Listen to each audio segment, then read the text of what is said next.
Best चल रहा है। माइंड के लिए बहुत ज़रूरी है। तो सर मेरे परिवार वालों को कब सिखा रहे हो सर? अपनी मिट्टी से बनाते हैं। कान्हा शांति वनम की आवासीय इमारतों की छतों में हाई सोलर रिफ्लेक्टिव इंडेक्स की जीआई शीट्स का उपयोग किया जाता है ताकि इसे अत्यधिक गर्म क्षेत्र बनने से बचाया जा सके। पौधों और घास का इस परिसर में खूब उपयोग किया गया।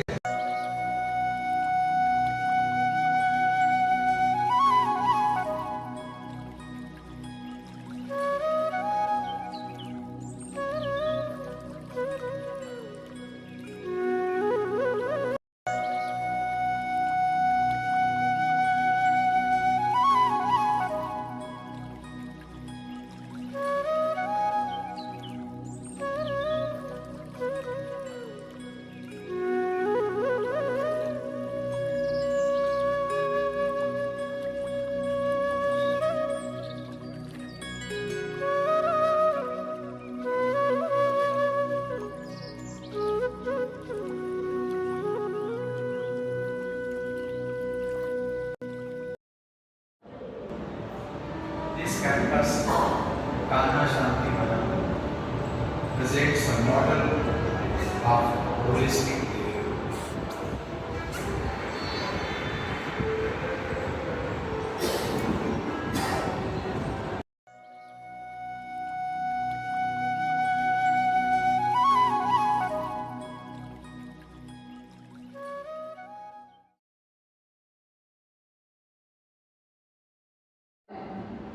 और उन्नत कृषि के लिए बायोचार का बहुत बड़ा प्रोजेक्ट लगा हुआ है। वहाँ पर फ्री ऑफ कॉस्ट किसानों को अपने देश के हर कोने से बुला करके उनको बायोचार कैसे बनाएं और उसका इस्तेमाल कैसे करें कृषि में, ये बताया जाता है। टिश्यू कल्चर लैब है जिसके लिए अपने पूरे विश्व के जहाँ पे एग्रीकल्चर कॉलेजेस हैं वहाँ के स्टूडेंट्स आते हैं, वो भी फ्री ऑफ कॉस्ट। सिर्फ वो अपना जो ट्रैवल कन्वेंस है वो लगाते हैं, रहना खाना फ्री होता है और उनको एग्रीकल्चर के बारे में बहुत नई तकनीक बताई जाती है। और वो टिश्यू कल्चर लैब जो एशिया का सबसे बड़ा टिश्यू कल्चर लैब है वो वही कान्हा शांति वनम में है। जैसा कि कल भी मैंने आप लोगों को बताया था कि वो हैदराबाद रेलवे स्टेशन से 60 किलोमीटर दूर है और एयरपोर्ट से हैदराबाद एयरपोर्ट से 29 किलोमीटर दूर।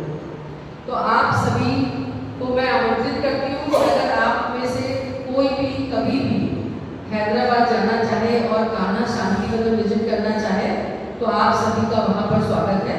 बस आप लोग हमें एक इन्फॉर्मेशन दे दीजिएगा, तो आपके नाम और ईमेल आईडी और हम लोगों का जो कार्ड होता है इसमें भी एक नंबर होता है, अगर कार्ड नहीं तो भी आप वहाँ जा सकते हैं। और वहाँ जाकर के 3 दिन रहना खाना फ्री है, आप ध्यान करिए और वहाँ पर घूमिए, देखिए बहुत सी चीज़ें। मतलब मैं वहाँ अगर आप नेट पर सर्च कर लीजिएगा कान्हा शांति वनम हैदराबाद, आपको वहाँ पूरा डिटेल्स मिला है।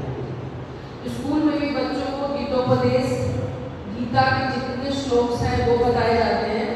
ग्लोबल वार्मिंग के इफेक्ट्स को कैसे कम करें और ऐसे कौन से कदम उठाएं कि आगे ग्लोबल वार्मिंग जैसी कोई भयावह स्थिति ना बने। जब अभी आप लोगों ने देखा होगा पेड़ों का जहाँ जहाँ हाईवे का निर्माण होता है तो उसके आसपास जो बड़े बड़े पेड़, कितने वर्ष पुराने पेड़ हैं जिनको काट करके और हाईवेज बनाए जाते हैं, तो वो पेड़ को काटने के लिए बना करके जो हमारे ग्लोबल गाइड हैं जिनको हम लोग प्यार से दाजी बोलते हैं, डॉक्टर कमलेश जी पटेल, उन्होंने वैसे जड़ से उन पेड़ों को निकलवाया और जैसे बेबी इंटेंसिव केयर यूनिट होती है गुड्स ट्रेन में उसको रख करके पूरा पेड़ आया है और कान्हा में जगह जगह लगा है। उसमें हैदराबाद के उस एरिया में वहाँ का वाटर लेवल 70% ऊपर आ गया है। इसके लिए उनको बहुत सारे अवार्ड्स मिले हैं। दाजी को आप वो भी इंटरनेट में सर्च कर सकते हैं उनके नाम से, दाजी के नाम से या हार्टफुलनेस के ग्लोबल गाइड के नाम से। अब आज का सत्र शुरू करने से पहले जैसे अभी हम लोग आपके पास आए हैं और 3 दिन का सेशन किया है, ऐसे हर एक गांव में जाकर वहां पर भी इसी तरह से 3 दिन के सेशंस होते हैं और ध्यान और योग के प्रति जागरूकता अभियान चलाया जा रहा है।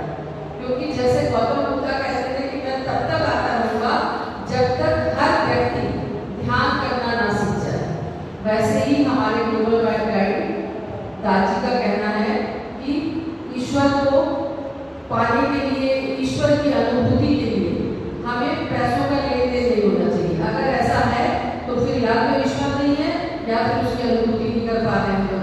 तो ये पूरी तरह से निःशुल्क है और गांव के जिस तबके तक हर सुविधा नहीं पहुंच पाती है वहाँ भी हम लोग जा करके उनको भी ध्यान करना सिखा रहे हैं। और जो गाँव वाले इच्छुक हैं वहाँ हम लोग हर रविवार और हर बुधवार भी जाते हैं। कानपुर में हमारी 100+ टीम्स हैं जो कि इसी तरीके से 2-2, 3-3 का ग्रुप बना करके हर रविवार को और बुधवार को उन गाँव में जाते हैं।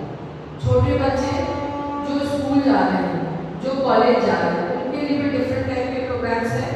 वहाँ पर जाकर के बच्चों को उनके अकॉर्डिंग पीपीटी बनाया हुआ है, पावर पॉइंट प्रेजेंटेशन, उसके थ्रू धीरे धीरे बात करते हुए उनको ध्यान की ओर ले जाते हैं। 15 साल से नीचे के बच्चे ध्यान नहीं करते हैं, उनके लिए स्कूल कनेक्टेड डिफरेंट प्रोग्राम्स हैं जो जीवन मूल्य है, जो धीरे धीरे आप लोगों को अगर याद हो तो आपकी दादी नानी जब कहानियाँ सुनाती थी हम लोग के साथ, वो कि सत्य कैसा हो, सत्यवादी कैसा हो, तो राजा हरिश्चंद्र जैसा हो, फिर वो उनकी कहानी सुनाती थी। तो हम बच्चों से अभी बोलेंगे सच बोलो, मोबाइल से दूर रहो, स्क्रीन टाइम कम करो, पर कैसे करो, उसके क्या लाभ है। कहानियों और विभिन्न गतिविधियों, एक्टिविटीज और बहुत छोटे छोटे गेम्स के माध्यम से उनको बताया जाता है।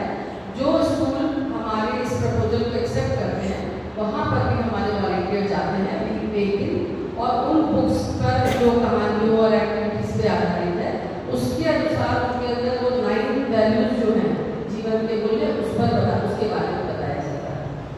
अब जब उससे छोटे बच्चे हो गए उनको भी आप ध्यान, स्टोरीज, तो उनके लिए एक डिफरेंट कोर्स है जो आंगनबाड़ी की जो कार्य करती है उनके थ्रू उनको हम लोग ट्रेन कर देते हैं, वो उन बच्चों तक पहुँच जाती है। इससे भी काम नहीं बन रहा है, तब भी हम लोग अगर उस हद तक नहीं पहुँच जाते हैं, तब हमारे यहाँ दिव्य जननी एक प्रोग्राम है जिसमें जब बच्चा माँ के गर्भ में होता है उस समय, जैसे अभी बच्चों को जो कैसे वो स्पीच उनको मिली थी ना कि कैसे चक्रव्यूह से बाहर निकलना है, तब वो अपनी माँ के गर्भ में ही थे। तो माँ के गर्भ में जब बच्चा होता है तब माँ तक पहुँचने के लिए जो ANM कार्यकर्तियाँ हैं, हॉस्पिटल के जो वर्कर्स हैं, आशा बहुएं हैं, जो गाँव में घर में जाती हैं और उन महिलाओं को टीकाकरण और जो भी रख रखाव है, जो उनको आयरन और कैल्शियम के कैप्सूल्स देते जाती हैं, उनको ट्रेन करते हैं और उनके साथ हम लोग गाँव के उन स्थानों पर भी पहुँचते हैं। तो इस तरह से हमारा हार्टफुलनेस बिल्कुल नीचे से काम कर रहा है, जड़ से, और ऊपर तक पहुँचता चला जा रहा है। जहाँ पर जो है वहीं पर हार्टफुलनेस है। हार्टफुलनेस आपके समाज के हर एक इंसान की कदम से कदम मिला करके चल रहा है। इसलिए हम ये नहीं कहते हैं कि यह हमारा सेंटर है, आप हमारे पास आए। हम आपसे ये कहते हैं कि आपको कहाँ कंफर्टेबल है, हम आपके पास आए। तो इस मौके का आप लोग भी फायदा उठाएं, ये मेरा आपसे निवेदन है। और आप में से जो भाई बहन आज जिनका फर्स्ट डे होगा, वो लोग हार्टफुलनेस ऐप डाउनलोड करके लगातार 3 दिन अपना 20 से 25 मिनट का समय दें और उसको 3 दिन कर लें, ताकि इन फ्यूचर अगर वो इसको कंटिन्यू करना चाहते हैं, इसके एक्सपीरियंसेस को लेना चाहते हैं, तो वो उसको ले सकते हैं। अब मैं चाहूँगी सर से कि वो आज दीप प्रज्वलित करें। वैसे अमूमन ये होता है कि जब कोई भी वर्कशॉप होती है, कार्यशाला होती है, तो उसके प्रथम दिवस पर दीप जलाया जाता है, लेकिन हम लोग हार्टफुलनेस में आज जला रहे हैं क्योंकि आज हमारा यहाँ पर थर्ड डे है। तो जो ये ज्योति जली है वो जलती है, इसीलिए कार्यक्रम का समापन नहीं करते हैं, कार्यक्रम को संपन्न करते हैं। तो इस दीप को प्रज्वलित कर ये मैसेज आप लोगों के थ्रू सोसाइटी में देना चाहते हैं, क्योंकि आपसे अच्छा और कोई नहीं सोसाइटी में मैसेजेस पहुँचाने के लिए। जो ये ध्यान लोगों का भी प्रज्वलित हुआ है, ये आगे बढ़ता है, जैसा आपने वीडियो में देखा भी।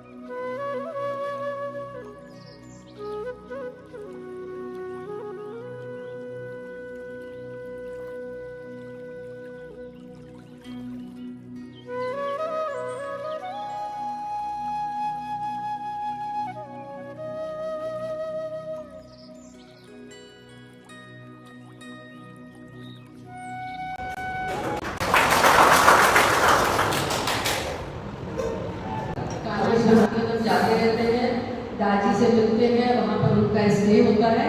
उपराष्ट्रपति जी तो जब भी जाते हैं वो दादी से कहते हैं कि अगर आपकी परमिशन हो तो क्या मैं आपके घर पे 2 दिन रह सकता हूँ, और 1 दिन के प्रोग्राम के लिए जाते हैं और 2-3 दिन सब बर्फी टूटते हैं वहाँ। जैसा अभी आपने देखा कि अभी दीप प्रज्वलन के समय हमारे साथ शूज और चप्पल उतार कर आए और हमें बोलना पड़ता है कि आप लोग शूज उतार दीजिए, चप्पल उतार दीजिए, जो कि हम लोगों ने बंद भी कर दिया है।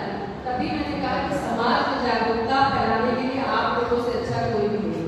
जब ये वीडियो और फोटोज जाएंगे तो लोगों को दिखता है कि ये काम हमें कैसे करना है, ये दिव्य कार्य है, डिवाइन वर्क है, इसको करने के लिए हमारे घर में वही जैसे लोग गुरुद्वारे में जाते हैं, चर्च में जाते हैं, ये सेशन भी उसी तरीके है। बस क्या है कि उसकी अनुभूति आपको अपने अंदर करना है। तो चलिए अब आज के सत्र को शुरू करते हुए हम अपने भाई अजय पांडे जी को यहाँ पर आमंत्रित करते हैं कि वो यहाँ आए, और 2 दिन में उन्होंने आपको शारीरिक योगा बताया है। आज मानसिक योगा और उसका क्या फायदा है, उसको कब और कैसे करना है, ये हम लोग के साथ साझा करेंगे। बहुत बहुत